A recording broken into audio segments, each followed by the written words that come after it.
I have two candidates that will be running in St. George's. I have Mr. Kenneth Bascome, the Deputy Mayor of St. George's, who will be representing constituency number 1. And I have Mr. Donte Hunt, who will be representing constituency number 4. Let's start with you, Kenny. What in the agenda for change do you find exciting for the historic town of St. George's? Well, first of all, Sean, let me say thank you to the United Bermuda Party for affording me this opportunity to carry the banner on behalf of the United Bermuda Party in the next general election. We in the United Bermuda Party have many plans for the town of St. George. Number 1 will be a fully functioning police station. That is a commitment that we in the United Bermuda Party will make to the town of St. George. Number 2, we have an incentive of a tax grant from the fuel, which will afford the Corporation of St. George's to do many of the infrastructure changes that need to take place within the town of St. George. We in the United Bermuda Party make a commitment, if we should be fortunate to form the next government, that St. George's will be an exciting place from here until eternity. Sounds excellent. Donte, there are many exciting things in the agenda for change. Tell me what you particularly like for number 4. You're right, Sean. There are a lot of exciting things in our plan, but particularly I'm excited about anything that strengthens families. As you know, and we've talked about this before, I'm passionate about family. Family are the building blocks to society. You strengthen family, you strengthen Bermuda. As such, there are 2 plans that excite me. One is the housing plan. That's 100 affordable homes for rent per year over 5 years. That's 500 homes over 5 years. Phenomenal, exciting. 2 is our daycare support plan. Now, this ensures that every family can afford daycare, something that is pivotal to every society. These 2 plans, Sean, excite me. These are the reason why I joined politics. That is, to create change through strengthening families. And I believe that the agenda for change will help St. George's. St. George's has been a community that's been crying out for support for many years, and I believe that you 2 gentlemen will provide great representation for St. George's moving forward.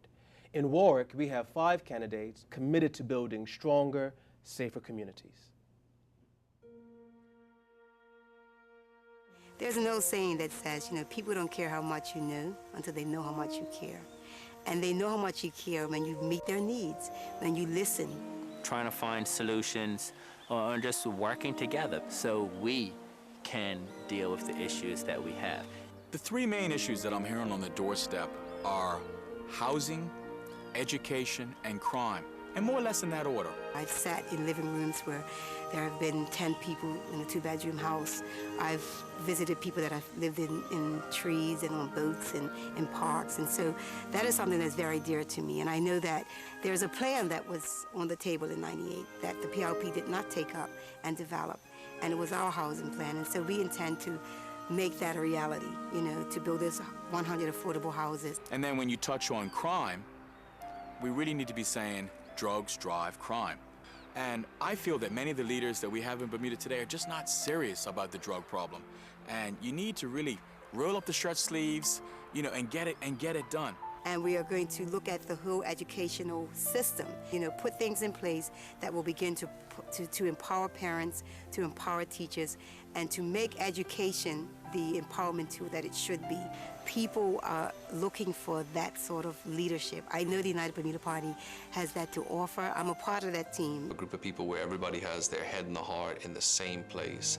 They're motivated by conscience. They're motivated by really wanting to, give back to their country and do things for Bermuda and make it a real model for the world moving forward. And I have no problem with discussing race. Race is real. It is an issue that we must talk about, and it's an issue that we must address. But I also look forward to healing. I look forward to reconciling people. I look forward to us as a community coming together after having had that difficult conversation with solutions. I like to refer to the UBP as uniting Bermudian people. And that's what we are, and that's what we reflect. The only way is forward. When my dad was traveling with Hubert Smith, and Hubert Smith was his roommate, and he went to this golf course in Reading, Pennsylvania, and the pro came out and said, all you guys can play golf here, but that guy can't play. So my dad said, I tell you what, if he can't play, None of us are going to play here. And they left the golf course. And Hubert told me about this story, and just shows you how small a place Bermuda is. I'm talking to this gentleman, Dean was his name, and he said, Sousa, he said, I'm heard that story. That was my grandfather. And so that just shows you how small Bermuda is. And it's so important to get out there and talk to our fellow Bermudians and find out what their concerns are. Be sincere, listen to them. We have grassroots people that are here now. We're in sync with what the populace wants, what the voter wants. Because leadership is about service, to make a difference and to give back. This is not about electing somebody, then they're up on a pedestal and, you know, walking around with suits and not speaking to them on the street and indignant. It's about you are asking the people to elect you so that you become their representative in the House of Assembly, to be a voice for you. And appreciates the fact that it's an honor to serve the people of Bermuda. And we've had to start from the bottom and recreate and redevelop and reevaluate who we are. And in doing that, it's been a good thing. And I believe that people will see that more and more as we roll out our platform, as we continue to knock on doors and interact. New excitement, new energy. People are stopping us on the streets, the phones are ringing. And I think that we have to have some political reform and to have some accountability, some responsibility, and some ethics, the simple things that I try to teach my children. If I look at the 5 candidates that are looking to represent the people of Warwick in the House of Assembly, you have 5 Bermudians, 3 black Bermudians of West Indian, African descent, then you have 2 white Bermudians, one a white Bermudian of English descent, and then myself, white Bermudian of Portuguese descent. This represents Bermuda. And if you look at the entire United Bermuda Party, we represent the mosaic that makes up Bermuda. That's what you see in this party. You know, that is what is happening in this party. A group of right-minded people that are putting the country and the people of the country first. And so give us the opportunity to prove that we are that new team, that new group of people who have emerged through all sorts of challenges, but we're strong and we intend to deliver. Because that's what it's all about.